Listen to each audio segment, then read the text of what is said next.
આપ સર્વોને હેતપૂર્વક જય શ્રી સ્વામિનારાયણ। આજની સત્સંગ કથા વાર્તા નિજ મંદિર સાવરકુંડલા। આજની સત્સંગ કથા વાર્તામાં આપણે ચરિત્ર કથા અંતર્ગત મેમકાના મૂળજી શેઠનું ચરિત્ર સાંભળશું। મેમકાના મૂળજી શેઠ મૂળી રાજ્યનું કારભારું કરતા હતા।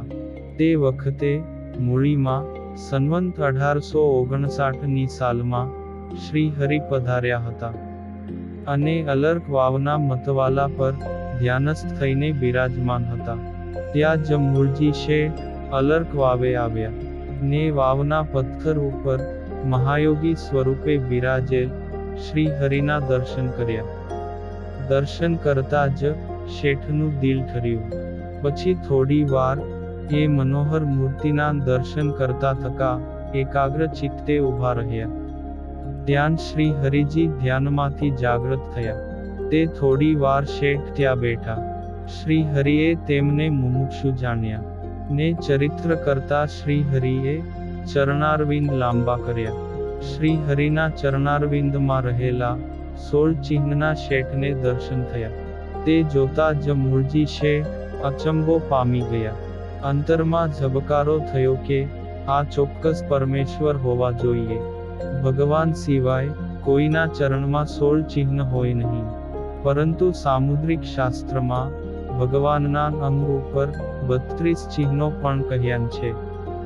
તે કેવા હશે એમ શેઠ વિચાર કરે છે। ત્યાં તો શ્રી હરિએ તેમનો આ સંકલ્પ જાણીને નિજ ચરણમાં 32 ચિહ્નો મૂળજી શેઠને દેખાડ્યા।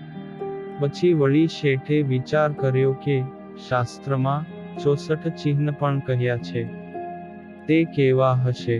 ત્યારે શ્રીજી મહારાજે કૃપા કરીને પોતાના સ્વરૂપમાં મૂળજી શેઠને 64 ચિહ્નના પણ દર્શન કરાવ્યા।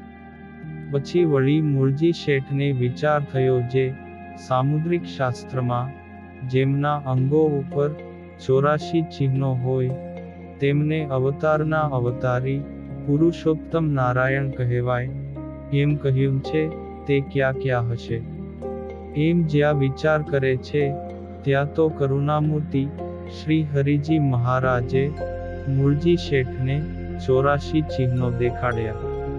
જ્યારે સ્વામિનારાયણ ભગવાનના અંગો ઉપર 84 ચિહ્નોના દર્શન થયા ત્યારે તે જોતા જ મૂળજી શેઠને એમ નિશ્ચય થયો કે આ તો અવતારના અવતારી અને જેને ભગવાન પુરુષોત્તમ નારાયણ કહે છે તે આ પોતે જ છે।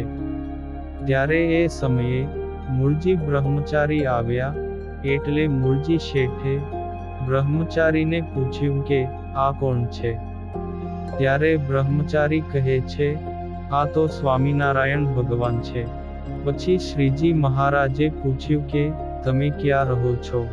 ત્યારે મૂળજી શેઠ કહે છે કે અમે મેમકા ગામમાં રહીએ છીએ, પરંતુ હે નાથ, હવે મને આપનો આશ્રિત કરો।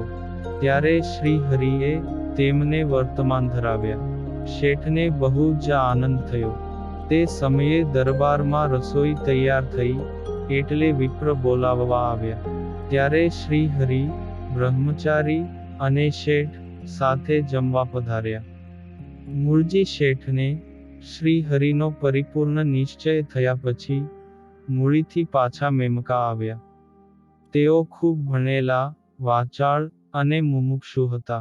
મેમકા માન આવીને સહુ પ્રથમ તો તેમણે પોતાના પિતા મેઘજીભાઈને તથા નાના ખેતસીભાઈ વગેરે પરિવારને સત્સંગનો રંગ લગાડ્યો। આ પરિવારના સભ્યો પણ પૂર્વજન્મના સંસ્કારી હતા, તેથી સહુએ સહર્ષ સત્સંગ સ્વીકાર્યો ને પ્રગટ પ્રભુનો દ્રઢ નિશ્ચય કર્યો।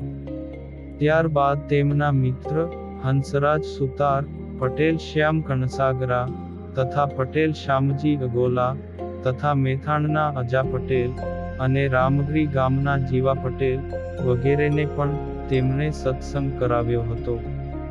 આવા શ્રદ્ધાળુ, વિશ્વાસુ અને સત્સંગ પ્રત્યે દ્રઢતાવાળા હતા મૂળજી શેઠ। અને હવે પછીની કથા વાર્તા આપણે આગળના ભાગમાં સાંભળશું। અત્યારે આપ સર્વોને ભાવથી જય શ્રી સ્વામિનારાયણ.